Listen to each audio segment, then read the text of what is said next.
কাঁধে চেপে কাশ্মীর থেকে বাড়ি ফিরলেন কফিনবন্দি ঝন্টু আলী শেখ। দেশকে বাঁচাতে ভাইয়ের আত্মত্যাগে গর্বিত দাদা। দাদার কাঁধে চেপে বাড়ি ফিরেছেন কফিনবন্দি ঝন্টু আলী শেখ। দাদা রফিকুল শেখও সেনাবাহিনীতে আছেন।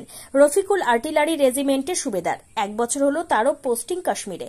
ঝন্টু সেনাবাহিনীতে রয়েছেন 14 বছর ধরে। তার দাদা রফিকুল সেনাবাহিনীতে আছেন 28 বছর।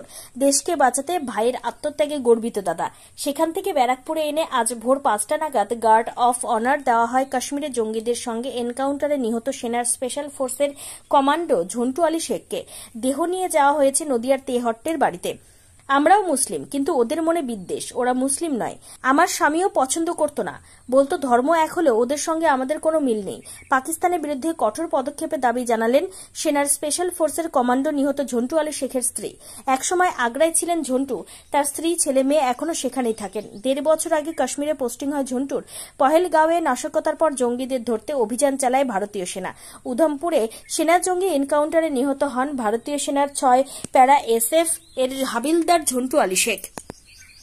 ঘটনার দিন সকালে মেসেজে কথা হয়েছিল স্ত্রীর সঙ্গে। চিন্তা করতে বারণ করেছিলেন স্বামী। এরপর খবর আসে কাঁধে গুলি লেগেছে। দেশকে বাঁচাতে জঙ্গিদের গুলিতে প্রাণ দিয়েছেন স্বামী, তার জন্য গর্বিত স্ত্রী। ইতিমধ্যে প্রধানমন্ত্রী নরেন্দ্র মোদী বলেছেন এমন শাস্তি দেওয়া হবে যা তাদের কল্পনারও বাইরে। কাশ্মীরের পহেলগাঁওয়ে এইভাবেই ধর্ম জেনে ঠান্ডা মাথায় পয়েন্ট ব্ল্যাঙ্ক রেঞ্জ থেকে পর্যটকদের খুন করে জঙ্গিরা। তারপর নির্লিপ্তভাবে মহিলাদের বলে, যান মোদীকে গিয়ে বলুন ভারতের বুকে জঙ্গি হানা নতুন না হলেও পহেলগাঁওয়ে যা হয়েছে তা নজিরবিহীন। কার্যত প্রধানমন্ত্রীকে খোলা চ্যালেঞ্জ করেছে পাকিস্তানি জঙ্গিরা। এই প্রেক্ষাপটে প্রত্যাঘাতের হুঁশিয়ারি দিলেন নরেন্দ্র মোদী। প্রধানমন্ত্রী নরেন্দ্র মোদী বলেন, এই হামলা শুধুমাত্র নিহত পর্যটকদের ওপর হামলা নয়, দেশের শত্রুরা ভারতের আত্মার ওপর হামলা চালানোর দুঃসাহস দেখিয়েছে। আমি একেবারে পরিষ্কার করে বলে দিতে চাই, যারা এই হামলা চালিয়েছে সেই সব সন্ত্রাসবাদীদের আর হামলার ষড়যন্ত্রকারীদের তাদের এমন শাস্তি দেওয়া হবে যা তাদের কল্পনারও বাইরে।